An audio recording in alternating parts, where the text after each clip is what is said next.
नमस्कार, नमस्कार। कैसे हैं आप सब? आप सबका बहुत-बहुत धन्यवाद, आप सबका बहुत-बहुत आभार, मेरे चैनल पे जुड़ने के लिए, इस ख़ास चर्चा में शामिल होने के लिए। तो जैसा मैंने आपसे प्रॉमिस किया था कि मैं किसान आंदोलन को लेकर जो राजनीतिक गतिविधियाँ हो रही हैं और जो चीज़ डेवलपमेंट हो रहे हैं, उस पे एक छोटी-सी चर्चा करूँगा।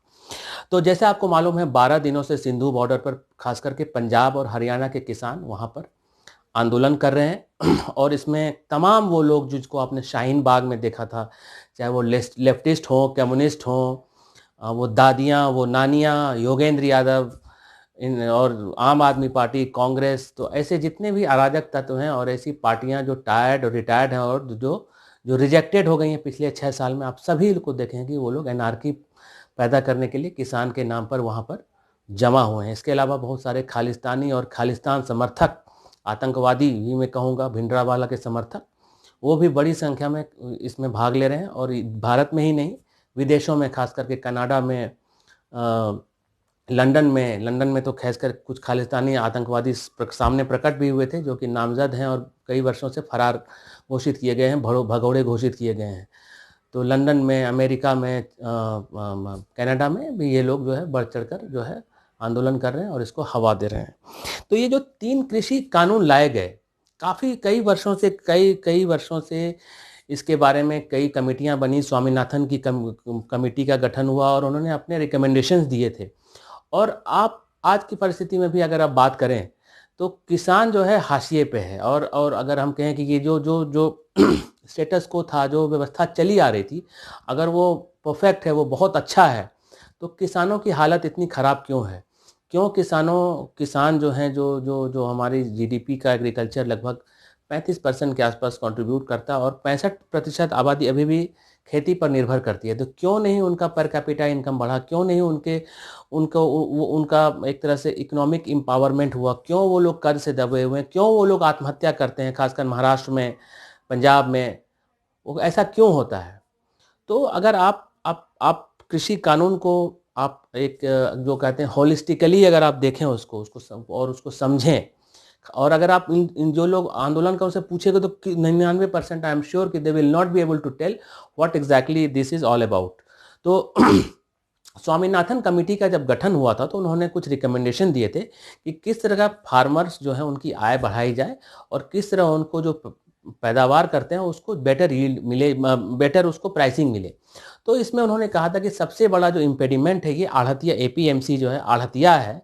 और इसमें जब किसान जाता है तो वो कम रेट में बेचता है अपना सामान और वो अपना कमीशन लेते हैं आढ़तिया, और फिर आगे रिटेलर्स को और हमारे थाली में आता है। तो जो मान लीजिए 50 रुपया किलो जो है, अगर हम प्याज दे रहे हैं, तो आप मान के चलिए कि 10 से 15 रुपये किलो किसान को मिलता है। बाकी ये कमीशन एजेंट खाते हैं और हमारी थाली तक आते आते लगभग 50 रुपये हो जाते हैं। तो एक अनुमान के हिसाब से पंजाब में खास करके आढ़तिया और एपीएमसी में जो कानून के तहत आढ़तिया और मंडियां हैं, वो लगभग 1800 से 2000 करोड़ सालाना उनको कमीशन के थ्रू वो लोग लेते हैं।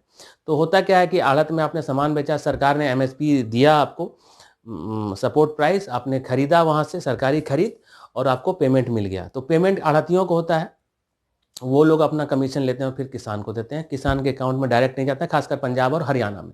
तो दिक्कत इसी बात की है। और अगर आप ऐसे भी देखें तो जो जो मैक्सिमम किसान है वो मार्जिनल फार्मर्स हैं, उसकी लैंड होल्डिंग 2 एकड़ से कम है। जो 2 एकड़ से कम है वो खाएगा क्या और बेचेगा क्या? तो उसको तो अपने खाने के ही लाले पड़ेंगे, वांदे पड़ेंगे। तो वो 2 एकड़ वाले जो है अपने में वो बेचने नहीं जा रहे हैं, एमएसपी में नहीं जा रहे हैं। जा कौन रहे हैं? तो बड़े किसान। बड़े किसान को दिक्कत क्या है? दिक्कत तो है कि वो आढ़तिया जो लोग मैक्सिमम, वो लोग किसान तो है नहीं। मैक्सिमम जो जो पंजाब के किसान हैं, वो लोग तो बहुत अमीर किसान हैं और वो लोग खेती तो करते नहीं है। खेती कौन करता है? तो बिहार का मजदूर, यूपी का मजदूर, उड़ीसा का मजदूर। तो वो उगाते हैं, एमएसपी में बेचते हैं, खासकर पैडी, चावल और धान। और वो फूड कॉरपोरेशन के वो उसमें सड़ता है। यही होता रहा है ना आज तक। तो वो, और जो मार्जिनल फार्मर्स पंजाब में खास करके कम है। तो दिक्कत इसी बात की है। देखिए, सबको एक चॉइस मिलनी चाहिए कि क्यों ऐसा है कि मैं आढ़त में ही बेचूं, मैं मंडी में ही बेचूं? क्यों भाई?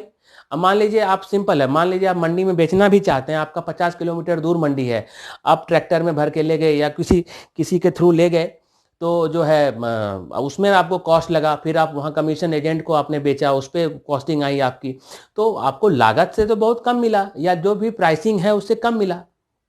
आपने मंडी में बेचा, मंडी वाले भी आपसे निगोशिएट करेंगे, अरे रेट कम है, स्टोरेज कम है, इतना नहीं दे पाएंगे, तो आपने तो मान लीजिए 10 रुपये पे बेचा, अब उसने बेचा सरकार को या 30 रुपये पे, और 20 रुपये कमीशन में खा गए। तो ऐसे ही उनका खेल चल रहा है, तो इसीलिए ये लोग आंदोलन कर रहे हैं। दूसरा, ये लोग और भ्रम फैला रहे हैं, कॉरपोरेट आएगा सब जमीन। कॉरपोरेट तो 1991 से है ना भैया। कॉरपोरेट जो भारत का आर्थिक सुधार हुआ, तो पहले भी तो यही हो हंगामा होता था, कंप्यूटर आएगी बेरोजगार हो जाएंगे, वॉशिंग मशीन आएगी तो जो है मेड लोग बेरोजगार हो जाएंगी। तो आप देखिए, हमको life is all about having the appropriate choices, और हमारे पास चॉइस जब तक नहीं रहेगी, हम बेस्ट प्रोडक्ट कैसे चूज करेंगे। पहले तो हमारे पास कोई चॉइस नहीं था, एमटीएनएल का फ़ोन या बीएसएनएल का फ़ोन या सरकारी फ़ोन जिनमें 5 साल आपको वेट करना पड़ता था, एम्बेसडर गाड़ी 2 साल वेट करना पड़ता था, वो बजाज का स्कूटर जो झुका के उसका चलाना पड़ता, उसके लिए 2 साल वेट करना पड़ता था, गैस सिलेंडर के लिए 5 साल 10 साल वेट करना। तो उस समय कंट्रोल्ड इन्वायरमेंट था, तो ये लोग मजे मजे लेते थे यहाँ पे। तो कोई भी कंपटीशन अगर आएगा तो निश्चित रूप से आपको अपना प्रोडक्ट का जो है क्वालिटी बढ़ाना पड़ेगा, गुणवत्ता बढ़ाना पड़ेगा आपको, जो है तो देखिए जो है, तो कंपटीशन आया और बड़ी बड़ी बहुराष्ट्रीय कंपनियां आई, तो आप हर सेक्टर, बैंकिंग क्षेत्र में देखिए, प्राइवेट सेक्टर बैंक, उनकी क्वालिटी देखिए, उनका सर्विस देखिए, आप कंपेयर करिए SBI, HDFC bank, ICICI bank, उनका आईटी सिस्टम देखिए। तो ये लोग डर फैला रहे हैं कि बाहर आएंगे तो जमीन, इसमें कहीं नहीं लिखा हुआ है कि जमीन ली जाएगी। और अगर कॉर्पोरेट्स वगैरह आते भी हैं तो वो एक तरह से, जैसे वो हम कहते हैं कि ग्रुप में एक तरह से कोऑपरेटिव बना के पूल करके करेंगे। अब आपको 2 एकड़ है मान लीजिए, तो 2 एकड़ से उनका क्या होगा, कुछ नहीं होगा। तो वो ऐसे 50 किसान को बोलेंगे भैया तुम लोग एक पूल करो और एक साथ एक प्रोडक्ट की खेती करो, और आपसे हम खरीदेंगे और पैसा आपको सीधे जाएगा, वो आपको बीज भी देंगे, वो आपको खाद भी देंगे। तो ऐसा आईटीसी का ई चौपाल जो प्रोजेक्ट है वो चल ही रहा है। किसान जो आप जो खाते हैं, केचप खाते हैं एचयूएल का, वो लोग करवा ही रहे हैं कॉन्ट्रैक्ट फार्मिंग, पंजाब में भी हो रहा है, और देश के अलग अलग भागों में कहीं उनकी ज़मीन नहीं लेगी। लेज के पोटैटो चिप्स वगैरह खाते हैं, कहीं ज़मीन नहीं। तो एक भ्रम फैलाने की कोशिश करेंगे, क्योंकि इनको मालूम है अगर ये सक्सेस हो गया तो निश्चित रूप से किसान को एक ऑप्शन होगा, कहीं भी बेचो, और उसको बेटर प्राइस रियलाइजेशन होगा, और निश्चित रूप से उनके जो है उनको निश्चित रूप से उनको जो है फायदा होगा, उनको लाभ होगा, क्योंकि उनको ऑब्वियसली उनको बेटर प्राइस मिलेगा, उनका इनकम बढ़ेगा। तो ये सबसे ये लोग डरे हुए हैं, और जो लोग आंदोलन कर रहे हैं वो कहाँ कर रहे हैं, पंजाब में, हरियाणा में, और कहीं नहीं आया। और जब से ये राजनीतिक दल वगैरह घुसे हैं तो निश्चित रूप से ये डिस्क्रेडिटेड हो गया है। तो और अगर इनको लगता है कि अगर प्राइम मिनिस्टर पे जोर लगा के, प्रेशर पॉलिटिक्स करके कर लेंगे, तो बिल्कुल वो गलत सोच रहे हैं। BJP and prime minister is very firm कि हमको फार्म इनकम बढ़ाना है, हमको फार्मर्स को एम्पावर करना है।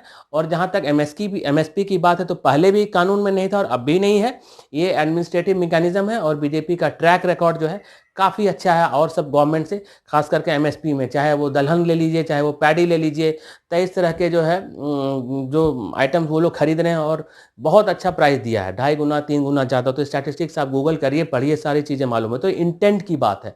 तो निश्चित रूप से देश में जो टायर्ड और रिटायर्ड लोग हैं और रिजेक्टेड लोग हैं, जो 6 साल से रिजेक्ट हो चुके हैं, तो वो लोग जो है देश में एक एनार्की पैदा करना चाहते हैं। और शाहीन बाग 2.0, क्योंकि शाहीन बाग का भी आंदोलन हुआ था, तो उन्होंने भड़काया था मुसलमानों को कि तुम्हारी नागरिकता छीन ली जाएगी, जबकि ये नागरिकता लेने नहीं देने का कानून था।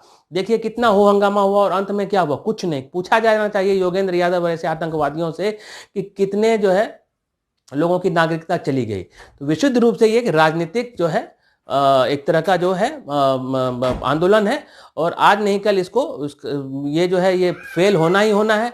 और अभी भी जो है आज भारत बंद का देखिए कहीं इसका प्रभाव नहीं पड़ा, कुछ छुटपुट कुछ जगहों में। और देश की जनता समझ चुकी है, देश की जनता जान चुकी है कि किसका ट्रैक रिकॉर्ड अच्छा है, किसका इंटेंट है, कौन परिश्रम कर रहा है, कौन देश की भलाई के लिए काम कर रहा है। क्योंकि भारत ने 70 साल तक और से पार्टियों की सरकार देखी, और किसान को खास करके लेके पीएम मोदी काफी ज्यादा संजीदा हैं, सजग हैं। और किसान निधि, जो किसान सम्मान जो है, वो देखिए 6-6 हजार रुपए सबके अकाउंट में डाल रहे हैं, कोरोना काल हो ये हो।